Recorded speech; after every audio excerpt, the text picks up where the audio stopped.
आज जिस इंसान की हम बात करने जा रहे हैं ये पेशे से वकील हैं। सलमान खान से लेकर दुनिया के धनाढ्य इंसानों में से एक मुकेश अंबानी से लेकर इंग्लैंड की महारानी क्वीन एलिजाबेथ भी इनकी क्लाइंट है। तो सोचिए कितना इंपॉर्टेंट पर्सन होगा ना ये। आज इसी चर्चित व्यक्ति की हम बात करने वाले हैं। आइए शुरू करते हैं।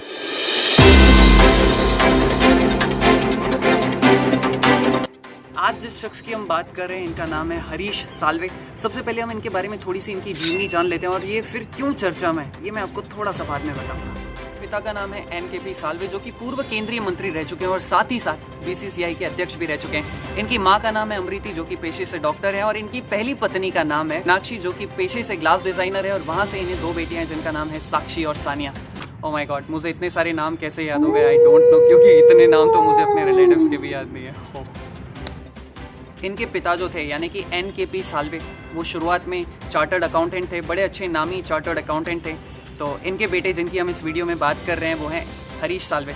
तब हरीश साल्वे ने भी अपने पिता के फुट स्टेप्स को फॉलो किया। उन्होंने भी BCom किया बड़े होकर और BCom करने के बाद इन्होंने 2 साल की चार्टर्ड अकाउंटेंट की आर्टिकलशिप पूरी की और अपने पिता के साथ ये उनके चार्टर्ड अकाउंटेंट फर्म में हाथ बटाने लगे।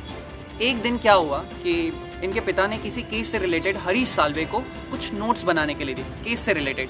तो हरीश साल्वे ने बड़े अच्छे से नोट्स प्रिपेयर किए और जब इन्होंने अपने पिता को वो नोट्स सौंपे तो इनके पिता ने एक बड़े नामी वकील से, उस समय के एक बड़े नामी वकील थे, संविधान विशेषज्ञ थे, उनका नाम था नानी पालखीवाला जो कि संविधान विशेषज्ञ और बड़े मशहूर वकील हुआ करते थे उस समय।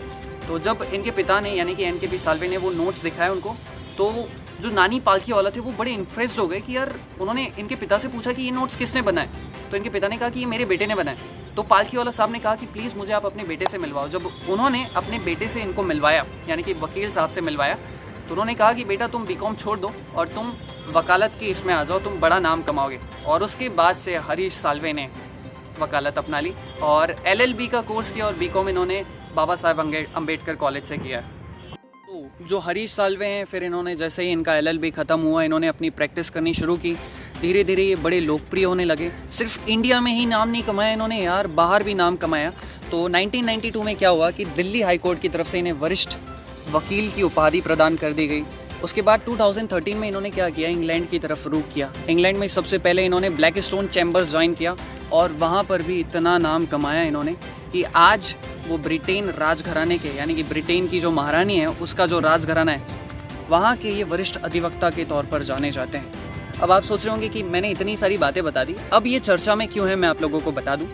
क्योंकि ये 65 साल के हो चुके हैं और हाल ही में इन्होंने अपनी पहली पत्नी जिनका नाम है मीनाक्षी, जिनसे इन्हें ऑलरेडी 2 बेटियां इन्होंने तलाक दिया।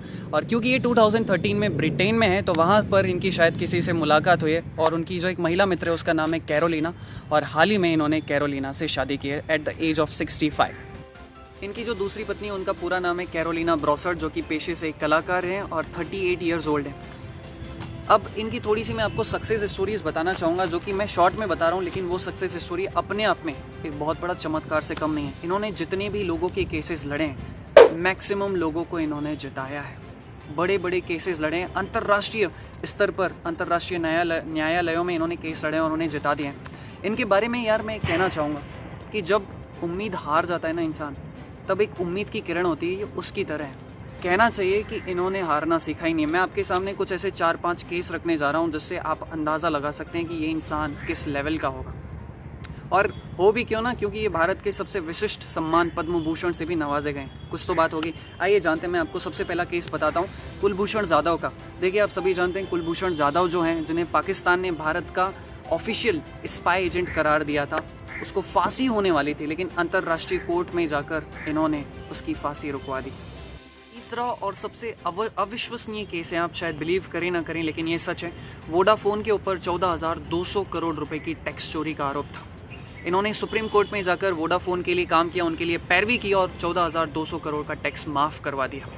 चौथा केस मैं आप लोगों को बताना चाहूँगा, ये इन्होंने लड़ा था मुकेश अंबानी के लिए। देखिए 2005 में जब मुकेश अंबानी और अनिल अंबानी के बीच में कुछ तकरार हुई थी बिज़नेस को लेकर, तब गैस के बिज़नेस को लेकर जो बात हुई थी उसमें हरीश साल्वे ने मुकेश अंबानी के लिए केस लड़ा था और अल्टीमेटली मुकेश अंबानी को जीत दिलाई थी। तो यार ऐसे बहुत सारे केस हैं, मैंने तो सिर्फ आपको 4-5 केसेस ही बताएं।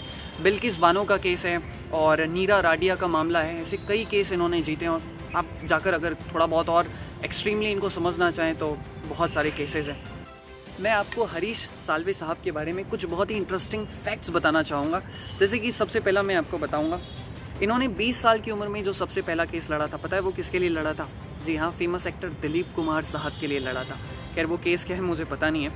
दूसरी चीज़ मैं आपको बताऊं, इन्होंने सरकार के लिए कई स्पेशल पदों पर काम किया। जैसे कि ये 1999 में जब एनडीए की सरकार थी तब ये भारत के लिए जनरल सॉलिसिटर के रूप में काम कर चुके हैं। 2002 तक वो इस पद में रहे।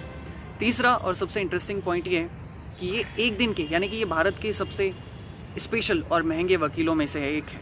ये एक दिन की पैरवी करने का चार्ज 30 लाख रुपए लेते हैं। हाँ, लेकिन अगर किसी के ऊपर दया आ जाए तो शायद ये 1 रुपया भी लेते हैं। मजाक कर रहा हूँ। देखिए, हुआ ये था कि सरकार ने जब कुलभूषण जाधव के मामले में इनसे कहा कि प्लीज़ आप अंतर्राष्ट्रीय न्यायालय में जाकर कुलभूषण जाधव के लिए पैरवी कीजिए, तब इन्होंने भारत सरकार से सिर्फ और सिर्फ 1 रुपया लिया था। खैर, अगर मेरी बातों से किसी को नाराज़गी हुई हो तो मैं माफ़ चाहूँगा।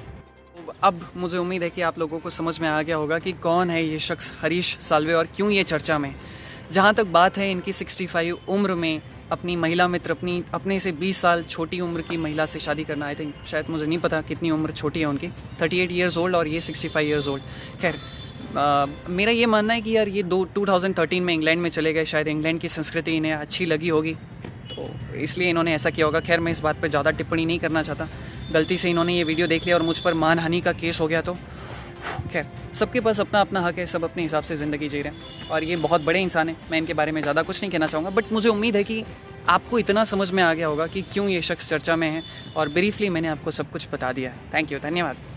हाँ, एक और चीज़, अगर आप इसी तरह की नई अच्छी वीडियोज़ जानकारी लेना पसंद करते हैं तो आपको पता है ना क्या करना है। यस, घंटी पे फोड़ दो उसको।